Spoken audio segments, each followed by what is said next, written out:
r/Nosleep. Posted by u/scratchminus. I recently started working as IT for a restaurant chain. The corporate office has some very strange rules. Final.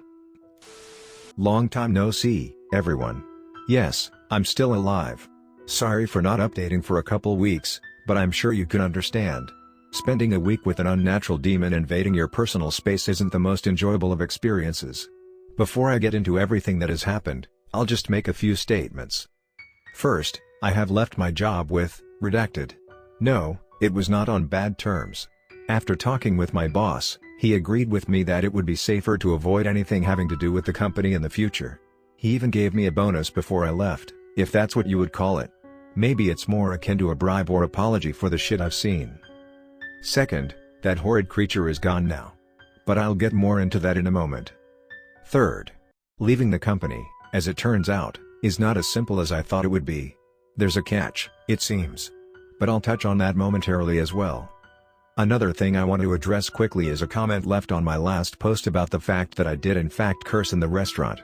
I have a tendency to just kinda let words fly pretty often without even realizing it, as it's just part of my vocabulary at this point, so I'm honestly not surprised that I didn't notice this while I was there or while I was writing up the post. I ended up asking my boss if that could have possibly been linked to the sheer amount of rules that came into effect in such a short time, especially when I was told that the restaurant rules were more uncommon. The way he put it was that some beings take offense to cursing, almost as a sort of disrespect.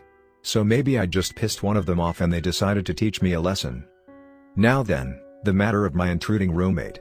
I was hoping that first week would be as bad as it got, but I wasn't fortunate enough for that to be the case. Now, this hadn't been mentioned by anyone, but as far as I knew, touching this creature was an awful idea. I even called my boss again around day 8, asking what would happen if I accidentally bumped into it. He didn't have an answer for me, but told me firmly to not even think about doing that.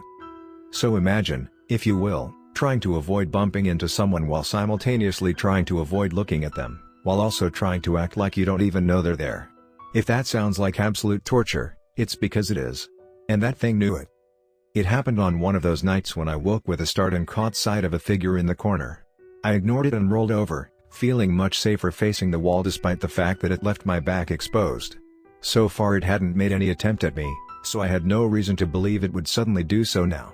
I woke again in the morning, still facing the wall which was dimly illuminated by the light filtering in between the curtains. I felt around near my head for my phone, which I had started leaving on the bed in case some shit went down. After checking the time and realizing it wasn't even 8 AM yet, I groaned and began to roll over to get at least another hour of sleep. But something made me stop before I could turn entirely.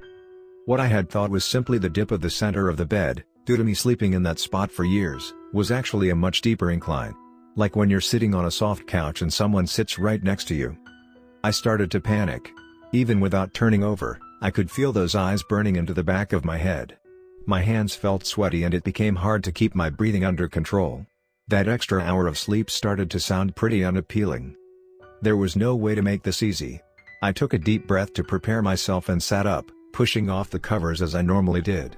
Unfortunately, my regular exit was blocked, and as I looked towards the rest of my room my peripherals caught it. Just lying there. Staring. Smiling. Awkwardly, though trying to be as normal as possible, I slid the covers down to the end of the bed, practically dropping them onto the floor.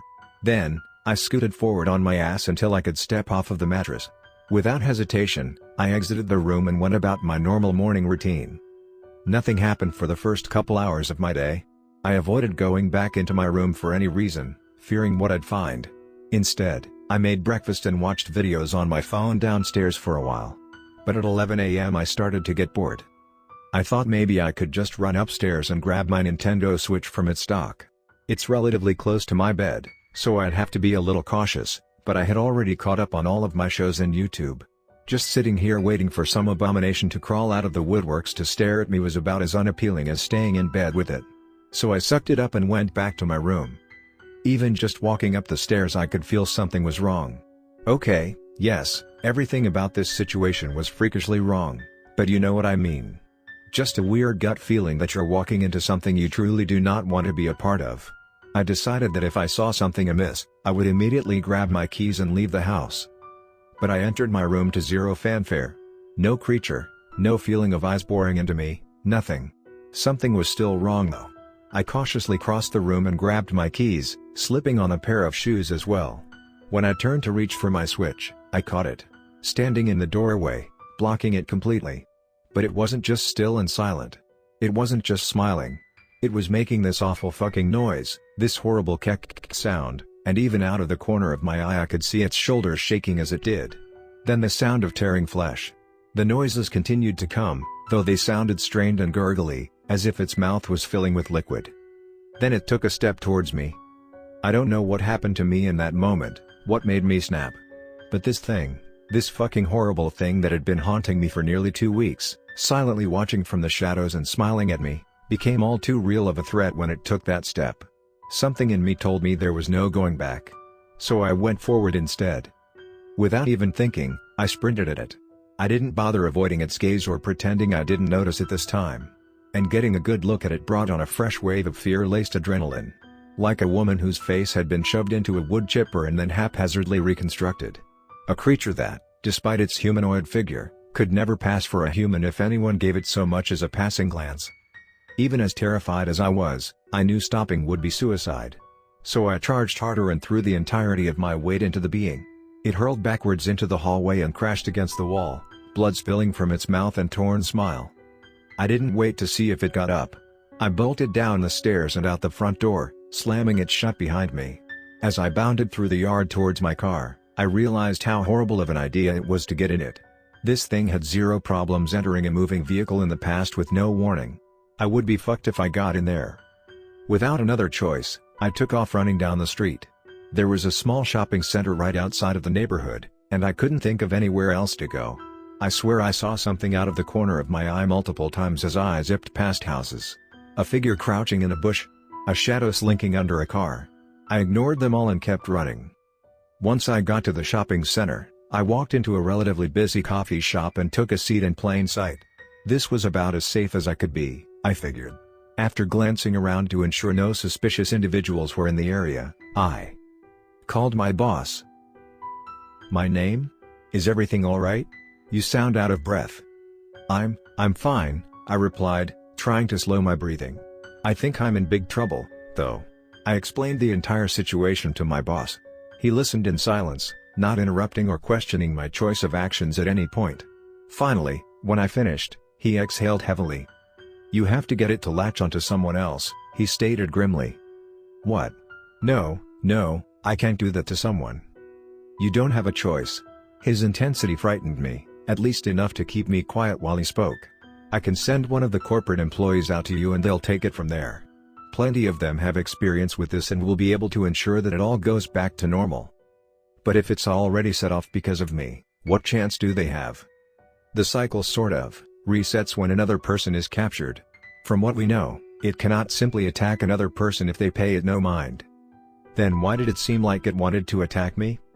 Sometimes even thinking about it is enough to give it the power it needs. You're a good employee, but you can't convince me you didn't accidentally give it even the slightest amount of attention." I wanted to protest, but I couldn't find any fault in his words. Instead, I agreed to his plan and told him where the coffee shop was. And so, I waited. And so did the creature. Oh yeah, it found me. But for some reason, it didn't attack. It didn't advance. It didn't do anything. I could tell it wasn't smiling anymore, though. The disgusting grin was always easy to spot from the corner of my eye, but this time I couldn't see it. I rubbed my eyes as thoughts of it filled my mind. I really was thinking about it way more than I realized. For the remainder of my wait, I kept my face locked on my phone, distracting myself with Reddit. Luckily, I wasn't waiting long. The door of the coffee shop swung open and someone strolled over to my table, taking a seat across from me. "Hey there, my name. Heard you're having some trouble with the watcher." I looked up and recognized one of the younger ladies who worked downstairs in accounting. "I'll call her Daniela." "Daniela? Why did my boss send you?" I blurted it out before I could stop myself. She scowled at me. I attempted to correct myself. "I mean, aren't we close to the same age?" I didn't think anyone this young would be very experienced with this situation. Daniela held her scorching look for a few more seconds before cracking, letting out a small laugh. "Sorry, I'm not actually upset." "That's a fair enough question. Let's just put it this way, I first encountered the Watcher years before I started working here." I wanted to ask what she meant, but I felt that it wasn't exactly my place. If she didn't tell me outright, she likely didn't want me to know. So what do you do to get rid of, the Watcher? I questioned. Nothing. Nothing? Nothing. I've tried doing nothing and now it hates me. Well, you clearly weren't doing enough nothing. No worries, I'll handle it from here. I just stared at her, in awe of her straightforward confidence in herself. How anyone could act so calm with this creature hanging around them was beyond me. But she stared back at me as well without a drop of doubt in her eyes. I should go ahead and take it off your hands. You definitely don't want to see what happens when you give it too much power. With that, she stood and walked directly towards the entity. It had been standing in the corner of the coffee shop for a while now, unbeknownst to anyone. Yet somehow, Daniela could see it. Maybe it had something to do with the fact that we were both talking about it. As she passed by the thing, she gave it the smallest of glances and slowed briefly. Its angry grimace shifted back into that awful smile as Daniela left the coffee shop. The next time I blinked, the Watcher was gone. After that day, I tried not to think about it anymore. There were no longer shapes lurking in the shadows of the hallway or looming in the corners of my room at night. But for all I know, that could change at any moment. Even writing this post was a gamble. I called my boss the next day. Told him I didn't think I was cut out for the job anymore and would feel safer if I left. That may seem a bit extreme, considering the fact that everything worked out in the end and I generally been pretty good with the rules. But having something live in your home for weeks without permission, constantly taunting you with a hate-filled grin you can't look at but are all too aware of. That's too much. I was in danger. My family could have been in danger. A job isn't worth that. My boss didn't try to stop me. He understood, and undoubtedly had to deal with losing employees pretty frequently. He told me he'd take care of everything and said he'd be giving me that bonus I mentioned earlier. It's probably meant to keep people from blabbing about the company and what happens there, which makes me feel a bit bad about talking about it on Reddit. But realistically, 99% of you guys have never even heard of the restaurant I worked with, so I doubt they'll be found out. Before we got off the phone, my boss mentioned that I should expect one final email from HR. I figured it would be paperwork or something, but he said it was one last list to keep in mind for a short while after leaving the company. Immediately I got worried, but before I could even ask he assured me that I'd have no trouble with it. I accepted this, thanked him for the opportunity, and that was that. I imagine you're all wondering what was in that email, so here it is. To the former employee of, Redacted. We are sorry to see you go, but we hope your time spent with our company was both a learning and enjoyable experience. Although you will no longer need to comply with corporate or restaurant protocols, there are others which only come into effect after you have left your position. Please follow these rules like you would have any of our others for at least 1 month after leaving.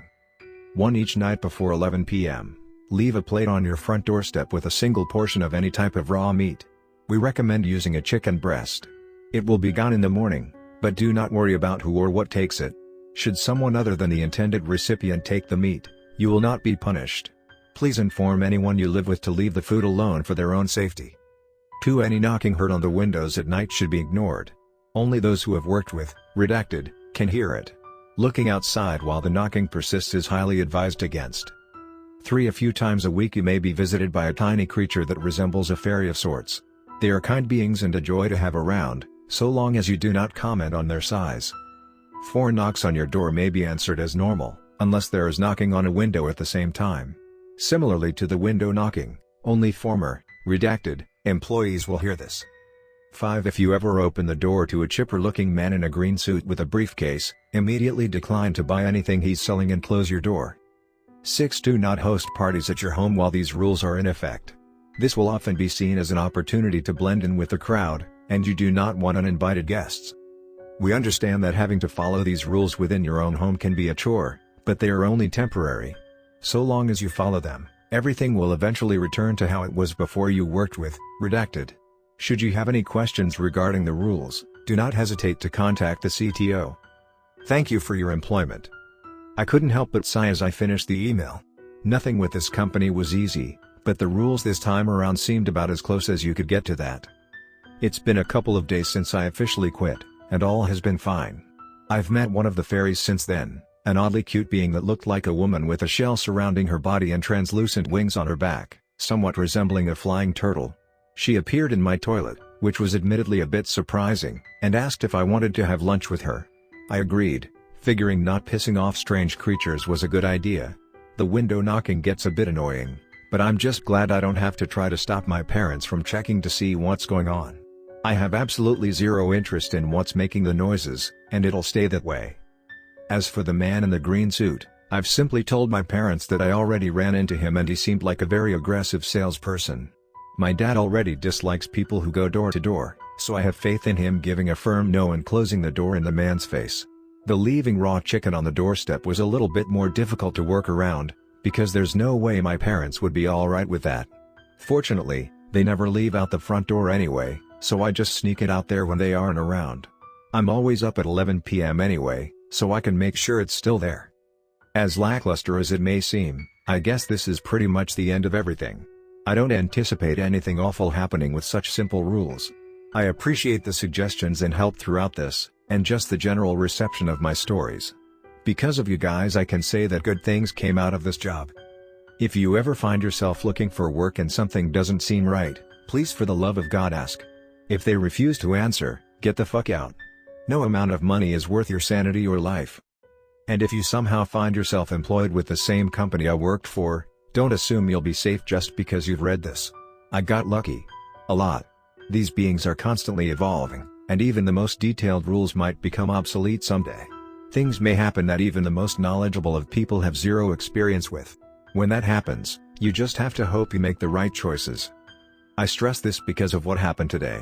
I assumed the knock at the front door would be the green-suited man, as we weren't expecting visitors. Had I become complacent and overly relaxed with even the old rules, this could have ended very differently. Instead of a strange man, I opened the door to a familiar face.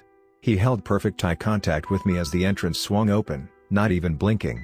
I stared back, waiting, praying he would repeat the dreaded phrase so I would know what to do. And when he did, even though I no longer worked with, redacted, I assured him that I'd put in a ticket for that.